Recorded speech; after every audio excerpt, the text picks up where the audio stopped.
पहली बार नहीं ऐसा सुनने को मिला है, कई बार सुना है कि पति का धन, पति का ज़मीन, पति के पैसे, पति के जेवर बेच करके सुपारी दी गई और पति को मरवाने के लिए चालें चली गई। सुपारी किलर को मोटी रकम दी गई। पति का बैंक, पति का क्रेडिट कार्ड, पति का एटीएम कार्ड खाली किया गया। फिर महिला अपने स्वाद के लिए, अपने सुख के लिए पति को मरवा देती है। यानी पति के पैसे से ही पति को मरवा करके फिर स्वाद लेना चाहती है अपने आशिक से। सेम इसी तरह से सोनम ने भी किया था। सोनम रघुवंशी ने भी पति से खूब घोट घोट के पैसे लेकर के मोटी मोटी रकम राज को दिया। राज ने सोनम रघुवंशी के पति को मार दिया, जिसमें साजिश की पूरी प्लानिंग सोनम की थी। सेम सोनम को देख करके जब सिया ने देखा कि सोनम तो पूरी तरह से रबड़ी खा रही है, सोनम तो पूरी तरह से घूम रही है, सोनम तो पूरी तरह से हवा में लहरा रही है और कह रही है कि समाज में सब लोगों को कह रही है कि गलतफहमी मत पालो, मेरे पेरे खिलाफ कोई सबूत नहीं है। और भाई सही बात है, अदालत सज़ा किसको देती? जिसके लिए कोई गवाही खड़ा होता है कि हाँ मैंने उसको मारते हुए देखा है। सेम सिया गोयल भी छूट जाएगी। वकील साफ कह रहा है, वकील कह रहा है कि अगर जब तुमने देखा नहीं मारते हुए, तुम्हारे पास कोई वीडियो नहीं है, कोई पिक नहीं है, तो तुम सिया गोयल को कैसे अरेस्ट कर सकते हो? सिया गोयल दबाव में है, डिप्रेशन में है, उसका पति मरा है, उसके पति के मरने के बाद उससे कोई कुछ भी कबूलवा सकता है। दोस्तों, ये भारत का कानून है कि आरोपी निडर घूमता है, दोषी निडर घूमता है और जो बेचारा सताया जाता है वो घुट घुट के रोता है। जो सताया जाता है उसके जीवन में दुख ही आता है। दोस्तों, इस तरह के कहीं कहते नहीं, ये धरती ऊट पटांगा, कहीं हाथी कहीं तांगा, इस तरह के घोड़े गधे का बनाया हुआ कानून है। ये अंग्रेज़ों का बनाया हुआ कानून था। मैं आपको समझाती हूँ आसानी से। कानून में कोई फेरबदल अमेंडमेंट नहीं हुआ है। ये अंग्रेज़ों का बनाया हुआ कानून है कि अगर हम भारतीय गधों को मारूंगा तो मैं छूटने का रास्ता कानून के तरीक़ों से छूटूंगा भी और भारत के गीदड़ों को मैं मूर्ख भी बनाऊंगा। ये अंग्रेज़ों के बनाए हुए कानून का एक हिस्सा था, प्लान का हिस्सा था कि भारतीयों को कैसे ख़त्म करना है।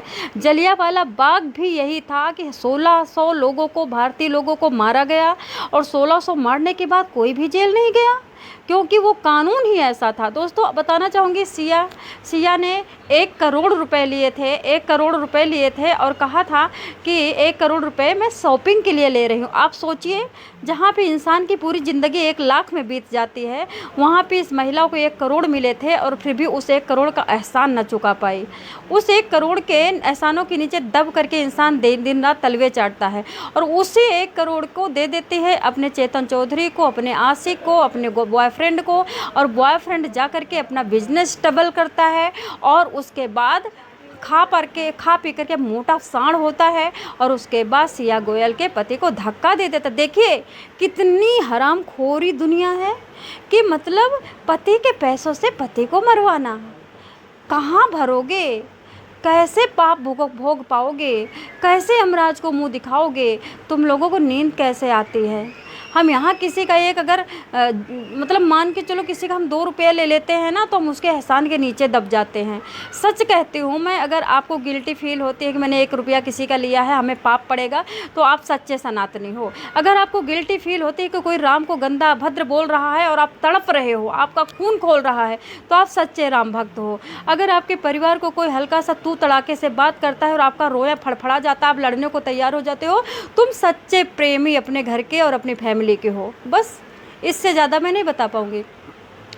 बताना चाहूँगी, सिया गोयल अपने पति को मरवाने के लिए इतना ज़्यादा गिर जाती है, इतनी नीची हरकत करती है कि काली नेमी भी इतना हरकत नहीं कर पाया था। क्या करती है? 1 करोड़ रुपए लेती है। उसके बाद इसकी जो चैटिंग खुली है, चैटिंग में कहीं नहीं लगता है कि अपने पति से जलती थी। अब बाद में पता चला कि अरे पति तो हकलाता था। अरे पति जब हकलाता था तो 1 करोड़ रुपया भी तो हकलाता होगा। यानी पति का माल गप और पति थू। पति का माल लेकर के और उसके बाद चेतन चौधरी ने बिजनेस डबल करना स्टार्ट कर दिया। और ये वहाँ पे आप सोचिए, 29 मई से लेकर के 14 से 18 जून तक 4 बार लोहागढ़ पे गई है ये। यानी इतनी विकट रेकी पाकिस्तानियों की तरह जासूसी करने गई, स्लीपर सेल का काम किया इसने। रेकी करके अच्छा सा उसने तरीका, मतलब वो देखा, प्लेस देखा कि जहाँ पे कैमरा नहीं है, जहाँ पे लोग नहीं है, जहाँ पे इंसान गिर जाएगा तो गिरने के बाद उठ नहीं सकता, बच नहीं सकता। आपको पता है जब इनके तेरही थी, जिस दिन तेरही वाले दिन क्या होता है, सिया गोयल वहाँ पे जाती है और तब पुलिस एक आता है और पुलिस कहता है अरे तुम तो तेरही कर रहे हो, केतन तो जिंदा है। पता, पूरे शरीर से तर तर पसीना छूट गया था सिया गोयल के।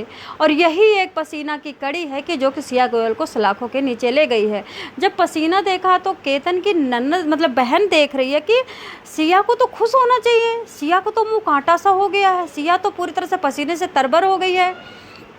तब केतन की बहन आती, कहती सिया भाभी, तुम जब केतन गिरा था खाई में तो तुम कहाँ थी। उतने पे और ज़्यादा शक पकाने लगी। तब जा कर के पुलिस ने इसको उठाया, इसका मोबाइल चेक किया।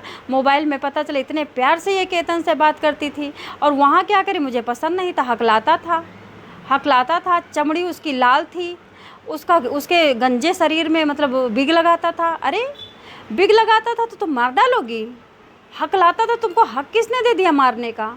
यानी कोई हकलाता है तो उसको धरती में नहीं रहने दूंगी, अगर कोई हकलाता है तो तुमको ख़त्म कर दूंगी। और क्या तुम ज़िंदगी में कभी बीमार नहीं होगी तो फिर तुम्हें भी मार देना चाहिए। दोस्तों, कमियों के साथ कोई तुमको रख नहीं सकता। देख रहे हो 1 करोड़ रुपए तो प्यारा है लेकिन तुम्हारा हकलापन बुरा लगता है। ऐसी महिलाएं धरती पे कुल्टा रूपी डायन भी एक घर छोड़ देती है, ये तो डायन से भी घटिया है।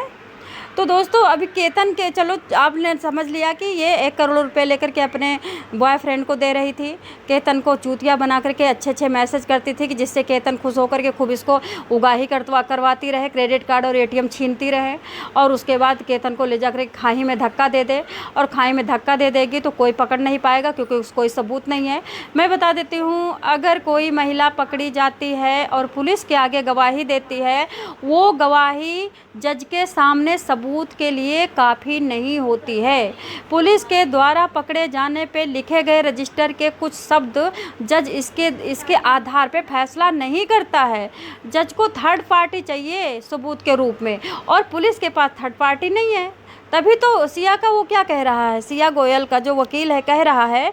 दोस्तों ये हम आपको क्यों बता रहे हैं, हम सिया की स्टोरी बता करके वीडियो ख़त्म भी कर सकते हैं, लेकिन सिया की स्टोरी आप गूगल से सर्च करिए, हमें बताने की ज़रूरत नहीं है, भरी पड़ी है। हम आपको बता रहे हैं कि आपकी बेसिक नीड क्या है।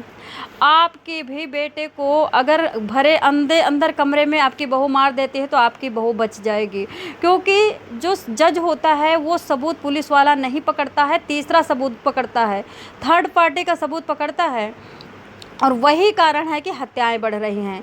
अब आपको देखना होगा कि किस तरह से आप अपने बच्चे को सेव करते हो। सोनम बच गई, धार वाली लड़की बच गई, मानव शर्मा की लड़की बच गई, सुभाष इंजीनियर था जो बंगलुरु में, उसकी बीवी बच गई, अब ये भी बच जाएगी, देख लेना। इसके आगे मैं और कुछ नहीं कह पाऊँगी। दोस्तों अब आप क्या कहोगे।